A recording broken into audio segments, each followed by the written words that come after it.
just opened a blank Excel workbook and I'm going to explain what I mean by scenario analysis. Let's start with a very simple model. Let's just say I want to work out profit for a company. Here's something I didn't prepare earlier. I've just opened up a blank Excel workbook and I'm going to show you scenario modeling just straight from the ground up. I'm just going to build a very simple model right from the get-go. So I'm going to start off with some assumptions. You've got to keep your assumptions separate from your calculations and or outputs, which is what I'm going to do here. So I'm going to have assumptions and I'll just make it bold, a little bigger, so you know it's a heading. I might just narrow the column just to put it a little bit indented. Then I'm going to have the assumptions I'm going to use for a simple model. Now my model is going to model the actual sales, some costs and a bit of tax, so I can get a kind of profit after tax. To do that, I'm going to actually have my unit price. And I'm also going to have my volume sold. And of course, what I'll need to do is put these in as assumptions. So I'm going to just put a couple of formats in here. And you can set this up in styles and things like that, as I've shown you in other sessions. But here, what I'm going to do is, let's say $1.75, and I'll just put that as a currency. There we go, $1.75. And let's say I've sold, I don't know, 22,400 of them. And it's nice to have a comma in there. So I'm going to put the comma in here, which is the comma style, but unfortunately that always does it to 2 decimal places. So I'm going to use this decrease decimal button here, just to change it back to 22,400. I'm going to have my gross margin here, which is the profit I make after all the direct costs. So my gross margin here is going to be a percentage. So I'll put format painter in here and I'll put a percentage, let's say 30%. And I might even have a tax rate. You know what? Just because I'm very unimaginative and repetitive, I'm going to use 30%. And just because I'm very unimaginative and repetitive, I'm going to use 30%. And just, yeah, done that joke to death. Okay, so this is giving me my assumptions. Let's have some outputs then. So I'm just going to copy this. So I've got the format here and then just call it outputs. What I'm going to do here is narrow this and I'll work out first of all my sales. Again, I'll have a blank row in here. And the reason I put a blank column is sometimes you want to put the units in and things like this if you want. I'm not going to bother here. But my sales is just going to be the unit price multiplied by the volume. Not particularly exciting. And again, I'm going to format this. So we'll do that in the 2 decimal places. And then my cost of goods sold, well, if my gross margin, my gross profit is 30% of sales, then my cost of goods sold must be 70% of sales, i.e. 1 minus 30%. So I'm going to take the 39,200 at the gate and multiply that by 1 minus 30%. And that gives me 27,440, which I will format. Now we could make that red and put it in brackets and all those things, but I'm just trying to show you the functions of it. We'll look at something pretty in a minute or two. This will give me my gross profit. Oh, that's gross. And that will be equals the sum of these 2 numbers put together. Now notice I'm doing the sum of these rather than alt equals, because I put a blank row in here, and you should never sum blank rows in outputs because people put percentages in, year-on-year growth, things like that in there, and you can get the wrong numbers. So I don't want to do that here. Then I'll work out my tax, which will be 30% of this, equals that, multiplied by this 30%. Of course, that should be negative. The brain would be dangerous. And then I'll just copy this again, copy, so I've got the right formatting. And this will give me my profit after tax. And I'll just make it a bit wider. And that would be equal to this plus this. Again, try to avoid ever summing anything that is a blank row in case people put things in here. So in this particular case, I've got profit after tax of $8,232. And really, I'm using Excel as a calculator at this point. If I want to do scenario analysis, I want to do what if, and it's a case of I want to change inputs. And it might be that I've got this deal somewhere else where if I'm told if I sell them at 10% less, I can actually sell 20% more. What would that do? Well, if I did that and multiplied by 10% or less, so I multiply this by 0.9. So I'm just going to put in here equals times 0.9. Now you could just model this as a separate sensitivity and we we'll talk about sensitivities in another session. That will knock it down to $1.58. Changing just one input, that's sensitivity analysis, but I'm also going to change the volume. And I'm going to multiply this by 20%, so multiply by 1.2. I've now got a different number in here. And what I've got is 8891. And this is what is scenario analysis. It's when you change more than one variable at a time to see how it impacts a given output. It's as simple as that. And you can just use basic tools like this and put it in, or you can even use Excel Scenario Manager tool, which I don't recommend at all. Let me show you why I don't recommend that. So I've got this particular example here, and on the data tab, there is in here something called the Scenario Manager. It's in the what if analysis section. So go to the data tab here. Your version of Excel might have a slightly different looking toolbar to mine because I'm on the new beta version that's come out, but it's got the same functionality. And over here is what if analysis. And if I zoom in, you can see over here, I've actually got Scenario Manager. So I'm going to click on that particular tool, and it brings up the Scenario Manager dialog. And I'm going to add. I want to actually change some cells. So I have in here what I call the base case, which is what I'm going to put in here. And then it asks me to change some particular cells. So let me go and show you the cells that I'm going to actually change. And it's best to hold the control button down. Don't highlight ranges because it confuses Excel. And you see, by holding the control button down, it actually, if I go in here, it's adding the commas in. See, E4, E5, E7, E9. Nice. So that's giving me my actual scenarios.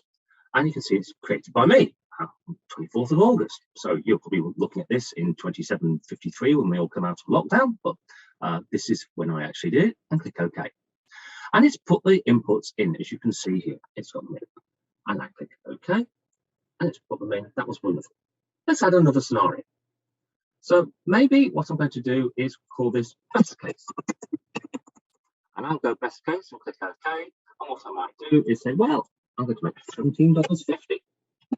And I will actually make this 10 times bigger. And guess what? We won't have any tax, 0. And then I'll click add. And I'll just do one more scenario. It's a little bit boring, but we'll just go through. Worst case, click OK again. And in this one, I'm just going to change the sales to 0 and make tax a little bit higher. Right, done. So I've got these scenarios. I can add another one if I don't want to. Change my mind, cancel. Now, there's lots of different things I can do. I can delete them, I can edit them, and I can provide a summary, which is what I'm going to show here. So with the summary, I can actually create a pivot table report. I don't want to. I just want to show the scenario summary, and the result is going to be based on here, cell K11, the profit after tax. So let's just click on that and click OK. And it takes a surprising amount of time for it to do it. So we're not actually extending the video here. It's actually taking a while to calculate this. So you can see down here, this actual status bar is going crazy. And I'm thinking, what on earth are you doing? So meanwhile, some music. We may edit out 40 minutes of this while this goes on, but don't worry. It's just to show you why this is not a good idea. Dum, dum, dum, dum, dum. I want to watch the clock while it's doing this, so it's going through and it's putting a whole load of calculations in, but eventually it comes out and it decides to put this in. Right, some problems here. Were you paying attention to this video? What is E7? Do you remember? What are these numbers? Would you want to present this to the board to show them what's going on here, you know, in terms of what's going on? And if I change this number here from 22,400 to, let's say, the number 5 and press enter, it makes no difference because all these values have been typed in. It's like a PDF. This is not what Excel's for. And I don't mean to be critical of products and features in Excel, but this is not the best one Microsoft ever came up with. And therefore, I strongly recommend you don't do it this way. So I was always told, if you're going to criticize constructively. Not that I ever follow that particular piece of advice. So in order to go through, I'm going to use a function that a large number of accounting firms will say don't use, but I think it's really powerful. I'm going to show you the offset function. So let's go and have a look at the offset function. And I'm going to put in here the numbers 1 to 36 in a grid. So to do that, I'm going to put numbers 1, 2, 7, and 8 in cells A1 to B2. And I'm going to copy it across 6 columns and down 6 rows. There we go. 1 to 36. Now, I want to talk about the offset function. And if I type in equals offset here, I can look in the formula bar. If I go up and make this bigger up here. In here, if I just go offset, you see here comes the syntax. It wants a cell reference or reference, and then it's number of rows, number of columns, and then you've got the optional arguments, height and width. We're not going to look at those two arguments for this. That's for other types of calculation like depreciation. You can use those. We only need to look at the number of rows and the number of columns. And how offset works is you start at a given reference, like a treasure map, and then you go so many steps due east and then so many steps due south, i.e. offset reads left to right and down the page. But unlike reading a book, it actually goes down the page first, not across. And I read Harry Potter around that way and found that Hermione killed Harry. It was quite scary that way, but you know, this is makes it for a much more interesting book. So we're going to follow this way. So it says start in a cell reference, then how many rows down do you want to go, and how many columns across. Let me show you with an example here. So if I start in cell A1 and go comma 2, comma 3, that actually takes me down 2 rows. So that would take me from number 1 down to 13 here, and then go across 3 columns, would be 1, 2, 3. I would get the value 16, and that's it. And I can, if you remember from before, I've talked about formula text. That will show me the formula in this cell. So this is what I do. I actually change, and I'm going down 2 and across 3. What's that got to do with the price of fish, Liam? Let me show you. Here's something I did prepare earlier, and this file is available, so that you can see this as part of the video. This is using offset for scenario analysis, and I'm going to go to the actual scenario illustration sheet. Let me show you what I've put together here. This is a typical way of creating a scenario table which has the same ideas as Microsoft's built-in scenario manager, but works formulaically using that offset function I've just shown you. In this particular case, I've got the scenario assumptions here. Scenario name is one of them. And then I've got some variables, of which in here, I've got 7 variables I'm changing: the base year unit price growth rate, etc., all the way down to tax rate. In here, I have a selector. And if I change this from the number 1 to 3, for instance, and press enter, you can see now that this is actually picking up this scenario here. And I've used conditional formatting. So conditional formatting just changes the color. So we'll go to home and go to conditional formatting and manage the rules. You will see what I've done here is if that number here equals this number here, color it green. That's what I've done. And it's just amazing what a little bit of magic like that makes things easier to actually follow. So I've got the actual scenarios in here. You see the little exclamation marks pop up when I'm going here. That's because I've got a formula in an unprotected cell. That's what it is. Don't worry. Nothing too scary there. Now, what the scenario number does is it's actually making it displace. I'm going so many columns across. This is the offset function at work. I'm not bothered about going rows down. I'm just going about columns across. And you can see here in the blue column, column L, I'm using the following formula up here. I'm using offset, starting in cell M17, then comma, comma isn't the start of a Culture Club song. It actually means comma, 0, comma, means don't go any rows down. And then $H, $12 means anchor to cell H12. So if I press here in here, you can see that it's going to start in this cell, M17, which is this blue shaded cell, and go 3 columns across, 1, 2, 3. If I were to change this instead to the number 2, it would start in this cell here and go 2 columns across to here. That's what's going on. See? Some people might think, why don't I use VLOOKUP or index match or XLOOKUP or something like that?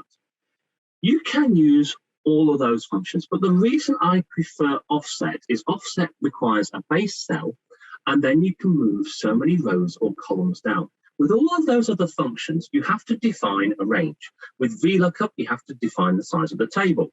With XLOOKUP, you need to actually define your lookup column or row and the results of row and column, and they have to be given dimensions. Not so with offset. You need a base cell, and then where are you going from there? How many rows or columns are you moving? And the beauty of this is that we always do the scenario analysis at the end of a project, after we've built the model. And it's always like a last thing. And when we go and present this to senior management, board members, whatever, they always want to add more.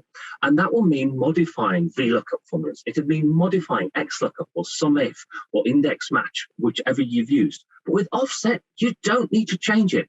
And as a model auditor, it's those last minute changes which often cause the material errors in a model. So you want to avoid them. So what happens here is, if I add in scenarios 6 and 7 here, so I'm just putting in, oops, let's actually type in here 6 and then go 7. And next time I will actually type the number 7 rather than number 5 and see it's working through. I've got some of the numbers in here that I've populated already, because I'm clever. And I can even go in here and put scenario 7 in, and I've got scenario 7 here. Now, it's these numbers here that if I go formulas and trace dependents, that will actually be used elsewhere, not the scenario name, the one I choose. That's always good when you start that. That's just the name of it. But if I go to the $4.99 here, you can see that's being used in my unit price calculations, which are intermediate calculations. And it's using those in conjunction with the growth rates that I've actually got, which has got a nice 206% in it. So you can see it's going up quite quickly. And maybe a better one would be to use scenario 1 instead. So if I put that in, I've got in here 370, 377, 385, 393, because I'm growing 370 at 2%. You can see my base year volume is 80,000, growing at 200. So just some formulas I've used based on this. And similarly, the unit cost is growing at 0.03 the whole time. And I'm using a tax rate of 28%. And I've built a little P&L where I've actually put the cost this time in red with negative brackets all pretty. This is a scenario manager table at work, but it's all formulaic. And this is what offset is wonderful for, and setting it out. The last thing I want to show in here, just before we finish, and apologies, this is a slightly longer session, is I'm going to actually show you how we can summarize this for the 7 scenarios. So if I want to have the whole 7 scenarios in here, I'm going to put these scenarios down here as 1, 2, 3, 4, 5, 6, 7. Now, resist the temptation of making these a formula. If you ever watch any of my other videos, I'll tell you, try not to use hard code and actually use a formula. If you start putting equals the number above plus 1, this can cause issues for this particular functionality. It is always a good idea when you're actually changing a number in here for the scenario number that you have these as hard-coded inputs. But the only time I recommend use hard code everywhere. And then what I'll do here is I'll put the output that I want to summarize. So the output I want to summarize is going to be the period for profit after tax. So I'll put that in here, period for profit after tax. I press enter. I'm just going to format all these numbers. They all look pretty down this table here. Now, I don't want this to look like 164448. So I'm going to use a little trick. I'm going to go to the Format tab on the Home tab of the ribbon and go to Format Cells, keyboard shortcut, Control-1. And I'm going to go onto the Number tab in here and go to Custom. And instead of showing a number, I'm just going to put some text in. And I'm going to put in here year for profit, as period for profit, period for profit. And then whenever there's a number, it won't show the number, it'll actually show this text instead. It's just a trick, so you don't need to hide it. And okay. Now, what happens is it gets all the hash symbols because the column's not wide enough, so I need to just widen it. There you go, make it a little bit larger. And then what you do is you highlight all these cells, and I can now show you what each of these scenarios, period for profit, will look like very, very simply. My inputs are in a column, and all I do is I go back to the Data tab and go to the What If Analysis section, but this time I don't use Scenario Manager, I use Data Table. And I go in here and I get the world's smallest dialog box in here. And I get this thing, row input cell and column input cell, which is a bit confusing. My inputs are in a column. So I'm actually going to have the populate the column input cell. And all you want to do is say, where do you want to put these numbers? And I want to put these numbers up here in this scenario number selector. So I'm going to choose that H12. That's all I have to do. And then once I've done that, I click OK. And you'll see down here, nothing's happened. for a second. I had to press F9 to get it going. But that is a data table at work, and this is showing me the results. So you can see 164448 is the profit when I use selection number 1. If I choose this scenario 2, I press enter, you can see in here it's now 186934, which is what this value is. It's put this formula in from using this feature, but what it's actually doing is it's creating these calculations and summarizing it as an output, which you then put on the chart.